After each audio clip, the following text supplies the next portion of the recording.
ایک دفعہ کا ذکر ہے کہ کسی گاؤں میں ایک کسان رہتا تھا۔ اس کا نام تھا رامو۔ رامو کے گاؤں میں ایک چودھری تھا جس کا سیبوں کا باغ تھا۔ رامو اس کے سیبوں کے باغ کی دیکھ بھال کرتا تھا۔ چودھری بہت ظالم تھا۔ وہ رامو کو پورا معاوضہ نہیں دیتا تھا۔ بھائی رامو، سارے درختوں سے سیب اتار لیے ہیں؟ جی سیٹھ صاحب، سارے درختوں سے سیب اتار لیے ہیں۔ ہاں ٹھیک ہے، آپ گاڑی آئے گی تو اس پہ سارے سیب لوڈ کروا دینا اور ان سیبوں کو شہر پہنچانا ہے۔ جی چودھری صاحب ٹھیک ہے، جیسا آپ کا حکم ہوگا ویسا ہی کروں گا۔ رامو کا دل سیب کھانے کو بہت کر رہا تھا اور وہ چاہتا تھا کہ کچھ سیب اپنے گھر، بیوی اور بچوں کے لیے بھی لے کر جائے۔ تو وہ یہ سوچ کر چودھری کو کہتا ہے، چودھری صاحب میں کچھ سیب گھر لے جاؤں اپنے بیوی اور بچوں کے لیے؟ کیوں بھائی، تم کیوں لے کے جاؤ؟ ویسے ایک سیب بھی کم نہیں ہونا چاہیے کیونکہ میں نے ان کو شہر پہنچانا ہے، اور اگر سیب کم ہوئے تو مجھے بہت نقصان ہوگا۔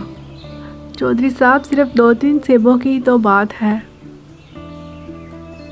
نہیں، تم ان میں سے ایک بھی سیب نہیں لے کے جا سکتے، پورے ہی سیب شہر پہنچنے چاہیے۔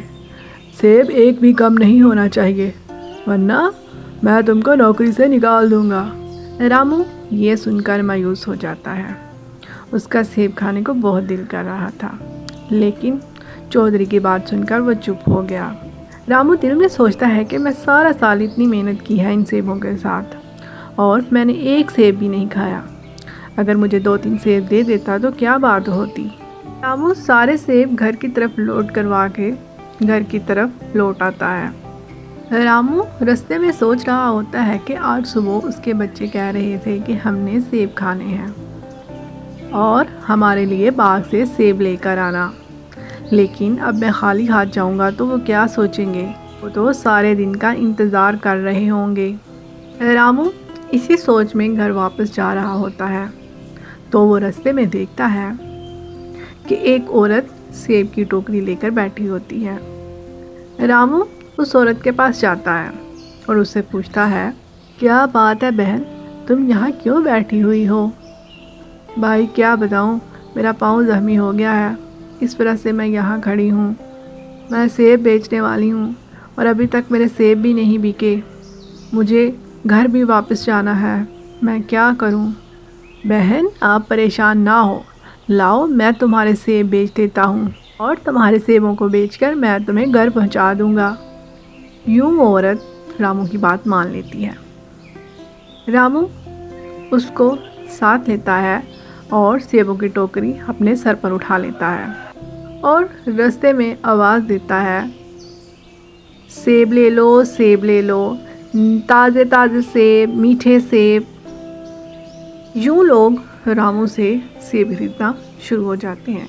وہ جہاں جہاں سے گزرتا ہے لوگوں کو سیب دیتا جاتا ہے۔ آخر میں 2 سیب بچ جاتے ہیں تو رامو اس عورت کو کہتا ہے، بہن میں نے تمہارے سارے سیب بیچ دیے ہیں، صرف یہ 2 سیب رہ گئے ہیں۔ کوئی بات نہیں بھائی، تمہارا بہت بہت شکریہ، تم نے میرے سیب بیچ دیے ہیں۔ ایسا کرو یہ دونوں سیب تم گھر لے جاؤ۔ نہیں بہن، تم اپنے گھر لے کے جاؤ، یہ تمہاری محنت کے ہیں۔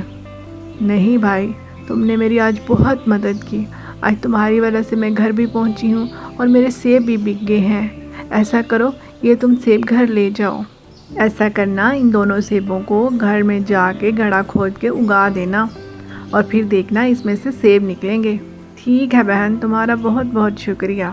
رامو دونوں سیب اس سے پکڑتا ہے اور گھر آ جاتا ہے۔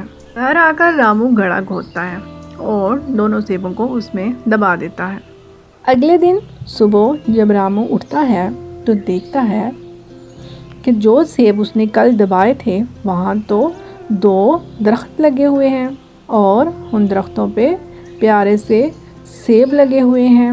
وہ ان سیبوں کو دیکھ کر بہت خوش ہوتا ہے۔ وہ سیب بہت ہی میٹھے اور لذیذ ہوتے ہیں۔ رامو ان سیبوں کو بیچنا شروع کر دیا اور اس سے پیسے جو ہوتے اس سے اپنی زندگی کا گزر بسر کرتا۔ ادھر جب چودھری کو پتہ چلتا ہے کہ اس طرح رامو نے سیب اگائے ہوئے ہیں تو وہ سوچتا ہے کہ ضرور اس نے میرے سیب چوری کیے ہیں اور وہ میرے باغ سے سیب چوری کر کے لوگوں کو بیچتا ہے۔ وہ رامو کے پاس آتا ہے اور اس کو کہتا ہے تم نے یہ سیب کہاں سے لیے ہیں؟ تم میرے چوری کیے ہوئے سیب بیچتے ہو؟